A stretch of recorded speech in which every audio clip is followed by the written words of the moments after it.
שלום וברכה מוריי ורבותיי, והתחלנו את ספירת העומר, ובימי הספירה אנחנו לא מאזינים לשירים, לא עורכים חתונות, שמחות של נישואין, ואפילו לא משתפרים. למה? כי אנחנו נמצאים באבל. על מה האבל? על 24,000 תלמידי רבי עקיבא, שבסך הכל, במרכאות, לא נהגו כבוד זה בזה. הם לא בדיוק זלזלו האחד ברעהו, הם בסך הכל לא העניקו האחד לשני את הכבוד הראוי. מה זאת אומרת? הם תלמידי רבי עקיבא, הם גדולים, הם קדושים, הם טהורים, אין כמותם בעולם. מה קרה? איך הם נפלו בדיוק בדברים הקטנים הללו? זה לקח עצום לכל אחד מאיתנו.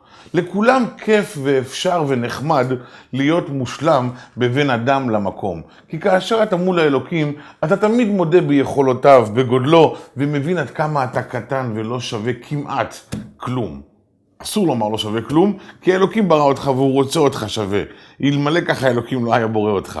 אבל מה קורה כאשר אתה נמצא מול חבר שלך, מול אדם שנראה לך בגובה שלך, בגיל שלך, ברמה שלך?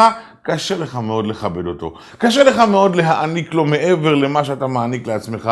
קשה לך מאוד כביכול להתבטל בפניו. אתה חייב להרגיש את האני האישי שלך, להבין מי אתה ולהראות גם לו עד כמה אתה חשוב, טוב ויכול אפילו יותר ממנו. זו הבעיה של כל אחד מאיתנו כבני אדם.